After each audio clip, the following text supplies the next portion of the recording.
함께 하시기를 주의 이름으로 축원드립니다. 여러분, 우리 예수님의 이 부활 사건은 아무도 모르는 가운데 이루어졌어요. 그래서 오직 예수 그리스도 혼자만의 사건이 부활 사건이에요. 그러다 보니까 이때 주님 죽으신 직후에 유다의 사회 분위기는 어땠냐? 예수님을 사랑하는 어린이들은 슬픔에, 당시 시대에 이 시대를 바꿔줄 이 예수에 대한 기대감을 가졌던 이들은 깊은 실망감과 허무함에, 누구보다 예수와 가까웠던 제자들은 자기들도 스승처럼 죽을까 봐 아주 깊은 두려움에 빠져 있었습니다. 한마디로 얘기해서 이 예수님 영광 중에 부활하셨는데 역설적으로 유대 사회는 먹구름이 잔뜩 낀 그런 우중충한 분위기 속에 있었다라는 거예요. 이런 아주 우울한 분위기 속에서 예수님께서 문들이 모두 닫혔는데 들어오사 제자들에게 이르시기를 평안이 너에게 있을지어다 한 그 순간이 여러분 제자들에게는 얼마나 놀라운 순간이었을까요? 그러면 그때 그 놀란 심정 수습하지 못한 채 도마가 왔을 때 얼마나 도마에게 떠들었을까요? 우리가 봤어. 예수님 살아나셨어. 얼마나 흥분해서 예수님 부활하셨다고. 그런데 이때 이 도마의 태도가 어떻습니까? 이 제자들의 이 호들갑 떠는 이 모습에 절대 부하내동하지 않습니다. 꼿꼿한 대나무처럼 부러지지 않는 모습으로 스승의 부활을 받아들이지 않습니다. 왜냐? 죽은 사람이 스스로 살아난다는 건 있을 수 없는 일. 이게 상식이니까. 그런데 여러분 이 도마라는 인물에 대해서 사복음서의 가운데 마태, 마가, 누가, 요한복음은요 12제자 이름, 이 사람들이 12제자야 12제자 이름을 말할 때만 등장하지 않습니다. 근데 요한만 총 4컷에 등장합니다. 첫 번째 장면, 나사로가 죽었을 때. 두 번째 장면, 최후의 만찬에서 내가 너희를 위하여 거처를 예비하러 가노니 내가 어디를 간지 너희들 알지? 할 때. 그리고 세 번째가 오늘 본문, 네 번째가 다른 제자들과 더불어서 디베랴 바닷가 예수님 기다리는 곳에 거기 있습니다. 목적이 있는 거예요. 왜 도마를 부각할까? 첫 번째 장면, 나사로가 죽었을 때 예수님께서 말씀하시거든요. 야, 우리 친구 나사로가 지금 죽었어. 그러니까 우리 가자. 그랬거든요. 그랬더니 정말 갑자기 정말 엉뚱한 말을 하죠. 뭐라 말합니까? 우리도 주와 함께 죽으러 가자. 정말 생뚱맞은 말을 하고 있는 거죠. 도마가 이렇게 말한 이 말 속에 담긴 내용으로 미루어 보아 알 수 있는 정보 3가지 정도가 있습니다. 하나 뭐냐? 첫째, 나사로는 병들어 죽었거든요. 그런데 일단 사망 원인을 몰랐기 때문에 타살, 죽임을 당했다라고 생각을 했던 것 같다라는 거죠. 그다음 두 번째는 나사로의 집이 여러분 예루살렘에서 가까워요. 베다니가 가까워요. 2km 정도밖에 안 떨어져 있어요. 지도상 거리가. 그러니까 나사로를 해친 사람들이 이 예루살렘의 종교 지도자들이 아니겠는가 라고 생각했던 것 같다. 마지막 세 번째로 알 수 있는 것이 이 나사로라는 인물이 12제자들과 더불어서 아주 긴밀한 관계에 있었던 것 같다. 동지애를 느낄 만큼. 이상의 이 3가지 내용으로 인해서 도마는 아마도 예수님께서 드디어 저 예루살렘 종교 지도자들 또는 헤롯 왕가와 더불어 그들을 몰아내기로 결심하신 것이 아닌가라고 착각했던 것 같습니다. 그래서 싸우러 가는 줄 아는 거죠 지금. 이때만 해도 도마는 예수님이 이스라엘 왕이 되는 줄 알았거든요. 그럼 도마뿐이 아니라 전부 다 그랬으니까. 착각인데 문제는 이거예요. 도마의 이런 면모가 뭘 뜻하느냐? 그는 목표 지향적이에요. 목표가 주어지면 목숨을 도외시한 채 아주 목표 지향적인 사람이라는 거예요. 위험을 감수하면서까지 목적을 이루고자 하는 사람. 자, 두 번째 장면은 뭐라고 말씀드렸습니까? 초회 만찬에서 예수님께서 제자들을 위하여 내가 너희를 위하여 거쳐 예비하러 간다. 알지? 거기가 어딘지? 그랬더니 다른 제자들이 전부 다 몰라요. 다른 제자들도 모르는데 눈치 보느라고 이떡 뻥끗 못하고 있는 거예요. 그런데 거기서 난데없이 도마 혼자 나서 뭐라고 말합니까? 이렇게 말하죠. 주께서 어디로 가시는지 우리가 알지 못하고요. 그 길을 어찌 알겠사옵나이까. 이 말이 우리식으로 표현하면 어떤 말이 될까요? 아니요. 모르는데요? 그럼 우리가 어떻게 알아요? 이거잖아요. 이거. 우리말로 표현하면 우리가 어떻게 알아요? 그거를. 물론 뭐 이렇게 방정맞게 건방지게 말하진 않았겠지만 중요한 건 이거죠. 지금 이 질문 어떻게 보면 이 말은 그 길을 알려달라는 거죠.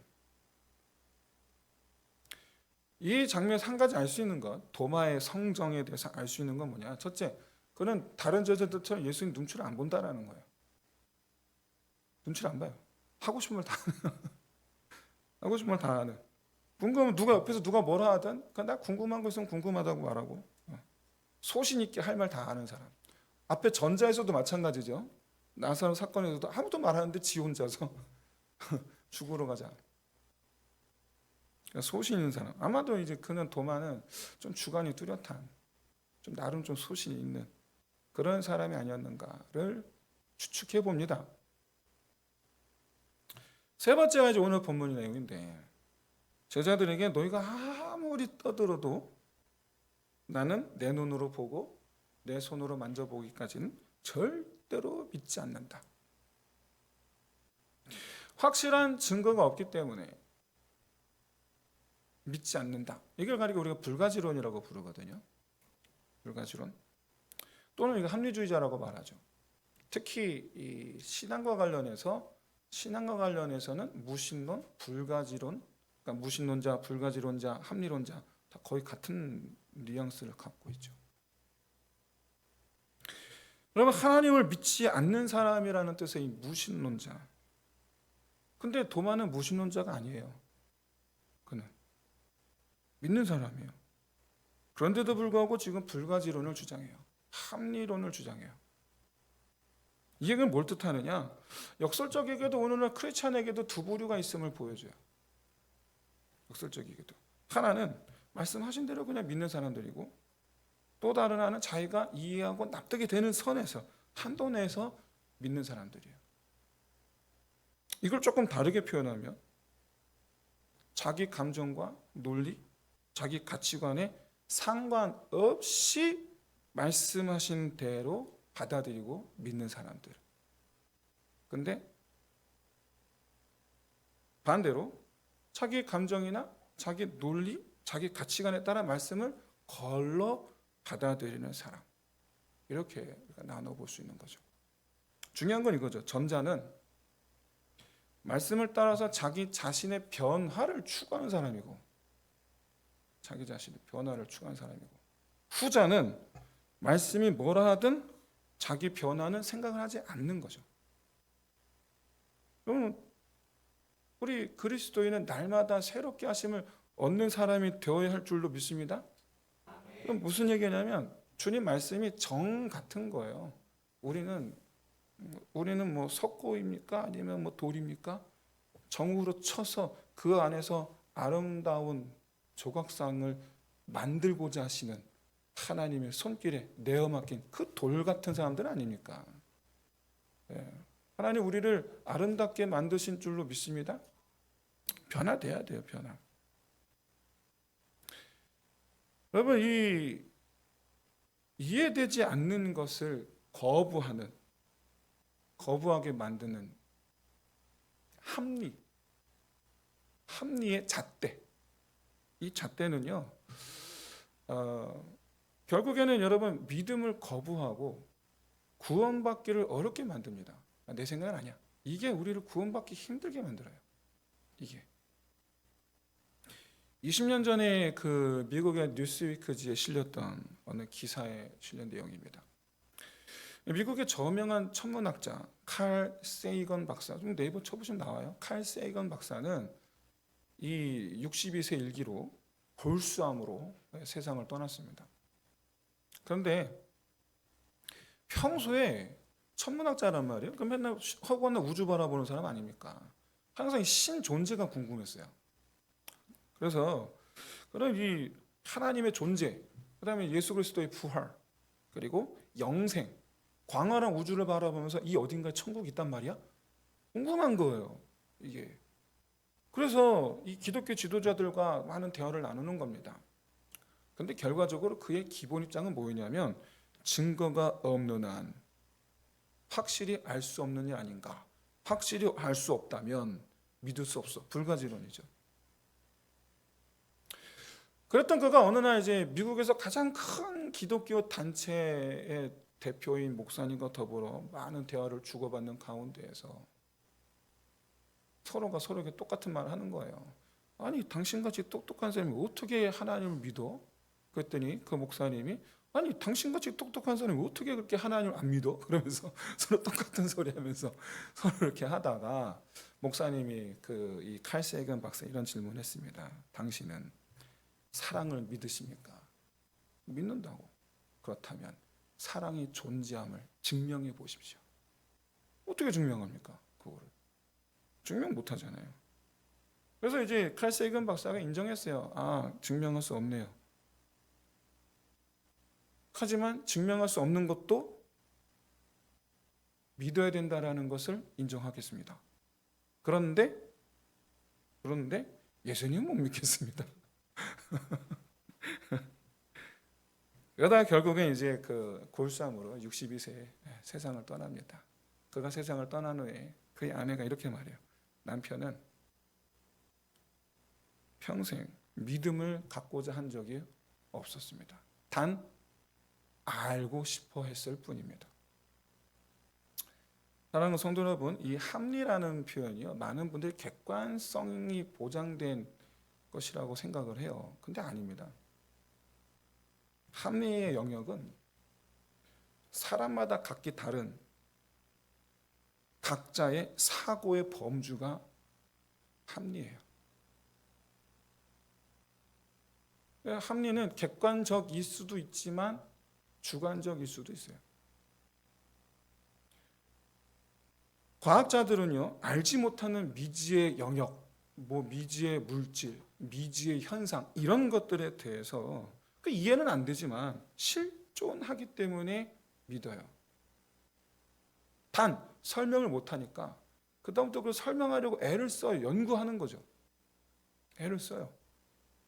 근데 그 실존하고 있는 상황과 상태와 물질과 이런 것들에 대해서 눈으로 보았기 때문에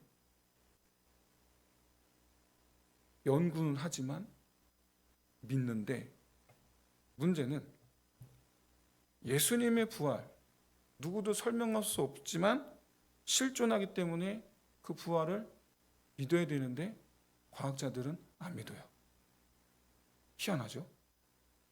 안 믿어요. 여러분, 아는 것과 믿는 것은 분명히 달라요.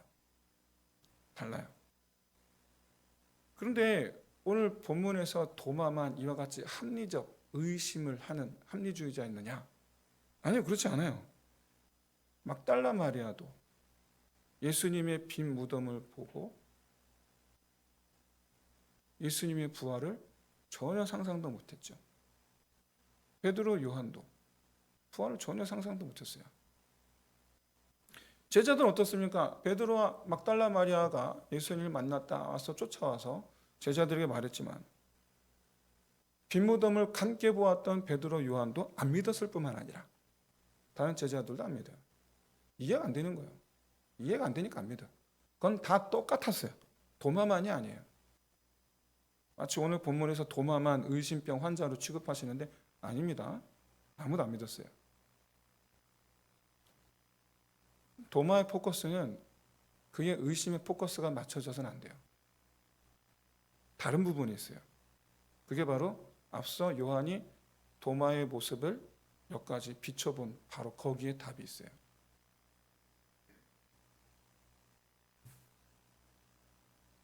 마리아와 모든 제자들은 예수님 부활을 받아들이지 못한 상태에서 죽음의 권세를 두려워하고 있었어요. 끝났다라는 거예요. 여러분, 세상에 우리에게 위협하는 게 있습니다. 뭡니까? 끝났다. 이걸로 위협해요. 예를 들어 봅시다. 재산에 사기를 당했습니다. 끝났다. 내가 운영하던 가게가 망했다. 끝났다. 끝났다라는 위협 아래서 우리를 두렵고 떨리게 만들죠. 그런 상황을 맞이하지 않기 위해서 열심히 살게 만들죠. 열심히 살아요. 최선을 다해서 살아요. 근데 제자들은 끝을 맞이했죠, 지금. 그래서 끝을 맞이한 상태에서 지금 두려워하고 있어요. 여러분, 이렇게 합리주의적인 사고방식으로 인해서 두려움에 떨고 있는 이들, 그들의 그 합리적인 사고방식을 완전히 깨뜨려버린 사건이 뭡니까? 부활하신 예수님을 만난 사건인 줄로 믿습니다. 부활하신 예수를 만난 순간 두려워 떨었던 것들이 의미가 없어지는 거예요. 아무 의미가 없어지는 거예요. 왜 그때 두려워 떨었지? 라는 생각이 들 정도로. 더 이상 죽음의 권세를 두려워하지 않는 이 부활신앙 갖게 된 것, 주님을 만났기 때문에. 바라기는 주님을 만나는 저와 여러분 다 되시기를 주의 이름으로 축원드립니다. 귀를 기울이면 주님 음성이 듣는 줄로 믿습니다. 평생 하나님 믿어본 적이 없고 나 오늘 교회 처음 왔는데 하신 분도 마찬가지예요. 귀를 열고 하나님 음성에 귀를 기울이면 주님 음성을 듣게 될 줄로 믿습니다. 충정교회 어떤 믿음 생활 잘하는 제가 아는 형제인데 청년부도 같이 했었다. 아주 가정을 공부도 너무 잘했고 유학까지 가서 박사까지 받았고 아주 전도 유명한 그런 40대 중반의 한 성도의 이야기입니다. 평소 운동도 잘했어요. 맨날 축구했거든요. 맨날 축구하고 등치도 저보다 좋았는데 아주 건강했어요. 근데 이제 거기다가 뚜렷한 아버지도 이제 장로님이고 어머니 권사님이고 제가 다 아는 분들인데 아주 그 뚜렷한 그 어떤 신앙적 동기 그리고 또 하나님의 뜻 이런 부분에 있어서 아주 성실했던 형제예요. 아주 교회도 아주 잘 섬기던 형제예요. 미국 유학 갔다가 돌아와서 본교회로 돌아와서 아주 잘 섬기는. 그런데 종합검진을 통해서 위암 말기 판정을 받은 거예요. 몰랐어요. 건강했는데 말기라는 거예요. 결과적으로 이제 3분의 2 위에 3분의 1을 절제를 했습니다. 그리고 수술하고 회복하는 과정 속에서 부활절을 맞이했어요. 그런 상태에서 복음과 상황이라는 월간지에 다음과 같은 글을 기고했습니다. 그 기고한 내용을 제가 그냥 그대로 읽어드리는 거예요. 부활절 그날도 그렇지 않았을까? 주님은 부활했지만 저들은 여전히 식민지 아래에 있었고 삶은 여전히 척박했으며 예수를 죽인 자들의 살기도 수그러들지 않았다.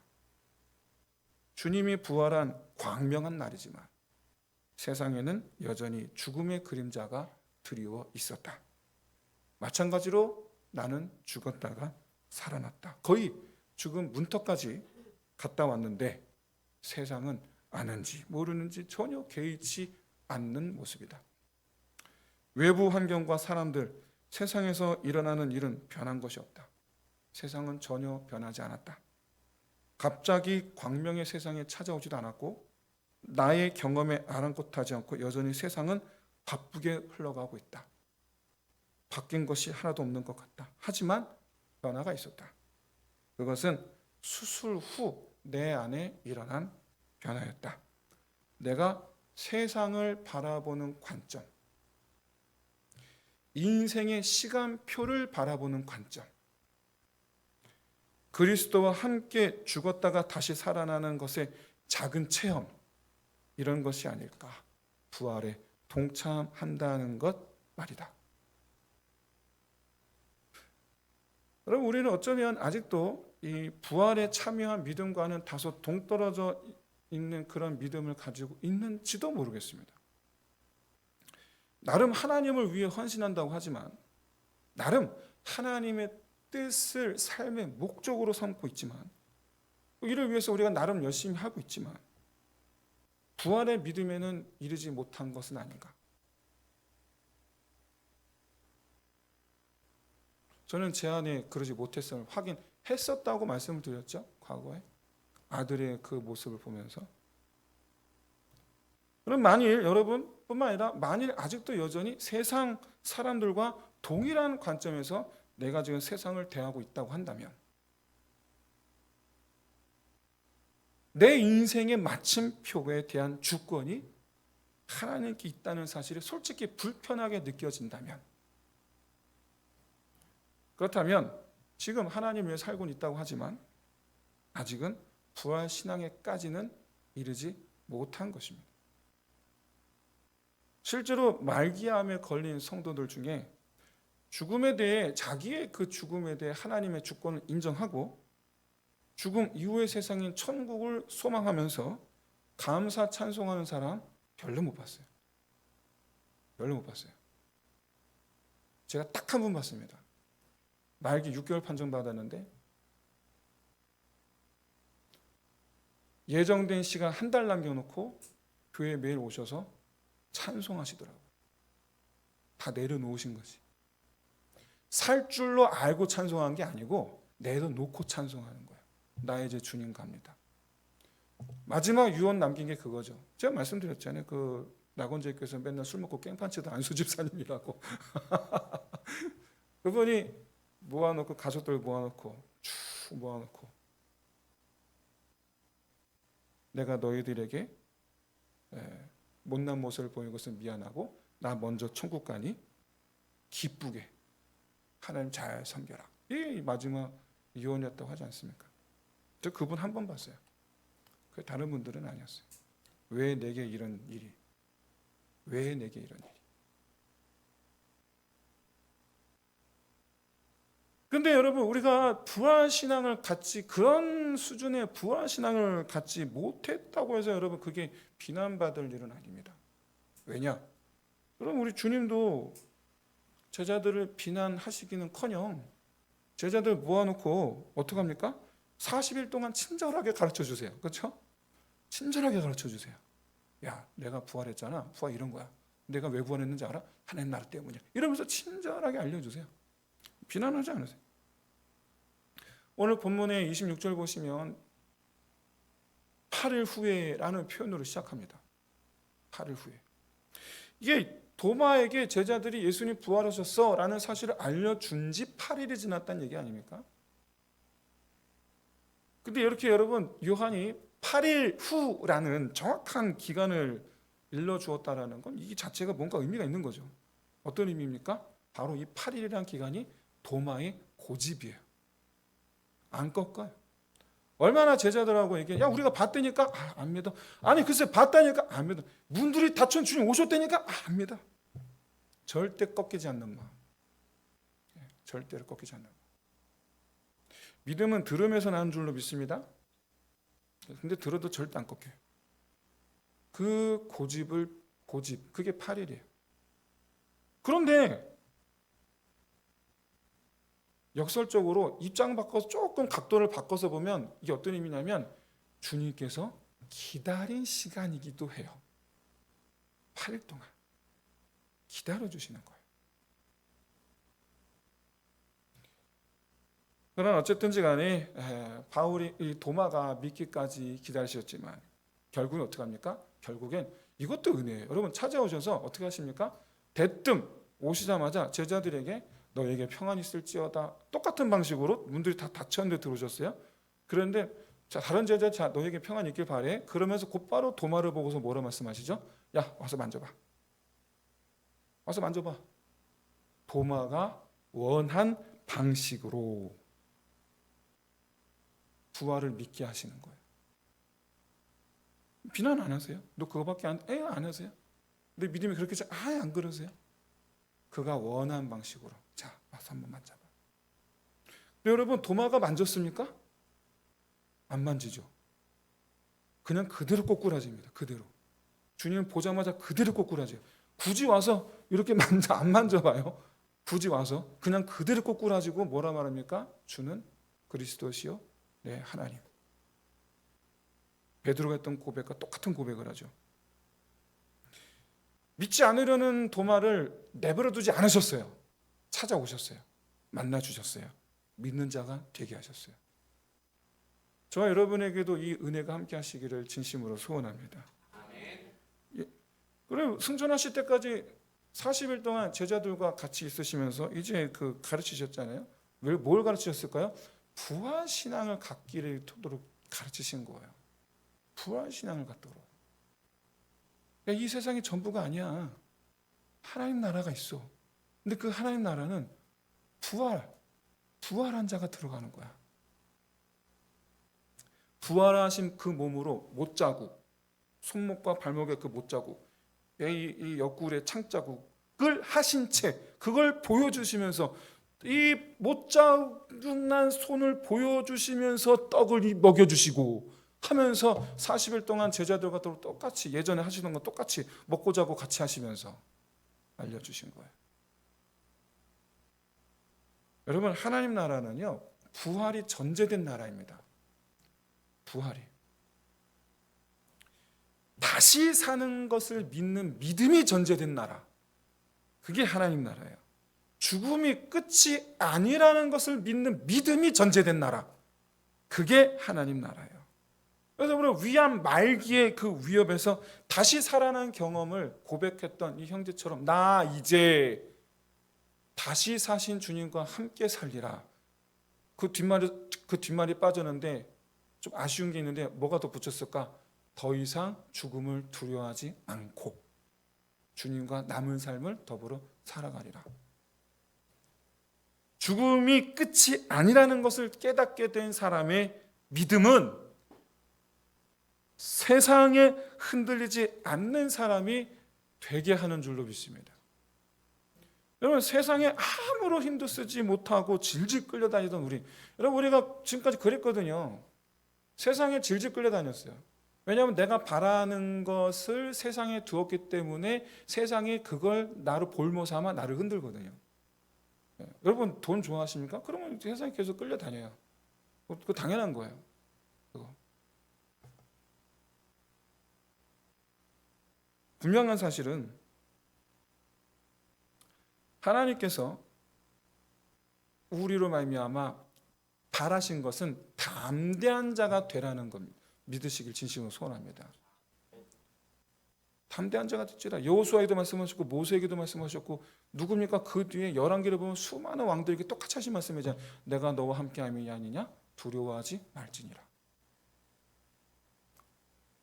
세상 협박하는 그 죽음을 더 이상 두려워하지 않는 사람은 부활에 참여한 사람이 되었기 때문인 줄로 믿습니다.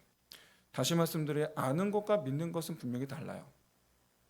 아는 것만으로는 변화가 일어나지 않습니다. 절대로. 믿으면 변화가 일어납니다. 믿으면. 그래서 여러분 주님 뭐라고 말씀하셨습니까? 보지 못하고 믿는 자가 되라. 왜냐? 그러면 주님께서 부활하셔서 승천하실 때까지 주님과 함께 했던 그 제자들과는 달리 우리는 제자들은 그때 주님을 보고 믿었잖아요. 근데 우리는요 주님을 볼 수 없기 때문에 봐야 믿겠다 하면 평생 믿을 일이 없어요. 우리는 평생 믿을 일이 없어요. 내가 봐야 믿겠다 그러면 우리는 보지 못하고 믿어야 돼요. 듣고 믿어야 돼요. 우리는. 그래서 여러분 주님은 이렇게 말씀하시는 거예요. 그렇기 때문에 보지 못하고 믿는 자가 될 우리들을 향해서 하신 말씀이에요. 너희들보다 더 복되다. 너희들보다 더 복되다. 오늘날 우리 보고 하신 말씀이에요. 더 복되다. 주님께서 우리에게 여러분 잊지 마십시오. 믿는 자가 되라 하신 그 의도는 이거예요. 세상 권세 아래에서 나와 하나님의 권세 아래로 들어온 사람으로 변화된 사람이 되라. 요한이 다른 복음서 저자들과는 달리 도마의 행적을 놓치지 않고 보여준 이 장면들은 모두 변화된 사람, 그 변화에는 바로 이 부활신앙이 있었다라는 것을 보여주기 위함이 아닐까. 세상을 목표로 저돌적이었던 사람이 부활신앙으로 변하여 하나님 나라를 향하여 저돌적인 사람이 됩니다. 주를 위해서 죽으러 가자 하던 사람이 정말로 주를 위해서 순교합니다. 누가 뭐라 하든 나는 나 하고 싶은 대로 한다 하던 주관이 강하던 사람이 부활신앙으로 변하여 주님께서 원하시는 일 내가 무엇든지 다 하리라 함으로 말미암아 12 제자들 가운데 제일 먼 인도까지 가서 복음을 전합니다. 말이 돼야지 내 눈을 확인하기 전에 내가 절대로 안 믿어 합리주의자였던 사람이 부활을 믿는 믿음으로 말미암아 자기 생명을 하나님께 기꺼이 내어드립니다. 합리적인 사람은 절대로 자기 생명을 내놓지 않아요. 많이 따져야 돼요. 이것도 따지고 저것도 따져야 되거든요. 합리적이지 않은 사람이 돼야지 드릴 수가 있어요. 자기 생명을. 합리적이지 않아야지. 사랑하는 성도 여러분, 믿음은 합리의 영역이 아니에요. 주님께 드리는 자 주님께서 더하여 주실 줄로 믿습니다. 여기 무슨 합리가 있어요, 여러분? 여기에 도대체 무슨 합리가 있어요, 여기에? 그냥 믿는 것인 줄로 믿습니다. 믿음이에요, 믿음. 사랑하는 성도 여러분, 주님을 아는 데서 멈추지 말고 믿는 데까지 나아가시기를 주의 이름으로 축원드립니다. 부활신앙은 말이죠, 나중에 오실 주님, 그날에 내가 부활할 것을 믿는 것만을 말하는 게 아닙니다. 물론 그래야죠. 근데 그게 아니고 뭐냐면 지금 부활한 사람인 것처럼 살라는 거예요. 지금 부활한 사람, 죽음을 두려워하지 않는 사람, 세상에 대하여 죽어서 하나님에 대하여 살아난 사람이 되라는 거예요. 부활의 사람. 한번 따라해 보시겠습니까? 세상에 대하여 죽어 하나님을 향하여 살아난 사람. 그게 부활신앙을 가진 사람인 줄로 믿으시기를 진심으로 소원합니다. 여러분, 이 세상, 내가 그런 부활신앙 가진다고 해서 여러분 세상이 우리에게 절대 호의적으로 변하지 않아요. 절대로 호의적이지 않아요. 시편 23편의 그 다윗의 고백과 같이 여러분, 우리의 인생살이는요, 하나님 부르심을 받는 그날까지 사망의 음침한 골짜기로 갈 거예요. 우리는. 그런데 우리는 부활한 사람이 되어서 그 사망의 음침한 골짜기에 대하여 죽은 사람이 되어서 하나님을 향하여 내 손에 들린 지팡이를 향하여 산 사람이 되어 지팡이만 붙들고 가는 사람은 그 사망의 음침한 골짜기에서 평안만 누리게 될 줄로 믿습니다. 그게 우리 부활신앙의 사람이 이 세상을 살아가는 방법 아니겠습니까? 그러면 여러분, 다른 사람들의 눈에 비치는 내 모습은요, 이전과는 완전히 다른 사람으로 보이겠죠. 그게 믿음의 사람이 된 거죠. 믿음의 사람. 바라기는 여러분, 세상에 쩔쩔매는 인생이 아니라 세상을 향하여 승리하는 삶을 살아가는 저 여러분 되시길 진심으로 소원합니다. 무엇보다 세상을 위해서가 아니라 하나님을 위해서 살아가는 여러분 되시기를 주의 이름으로 축원드립니다. 이 시간 우리 함께 우리 찬양하면서 말씀 붙잡고 우리 함께 기도하겠습니다. 내가 소망하는 아버지 나라, 주님 오시는 그날 완성되리.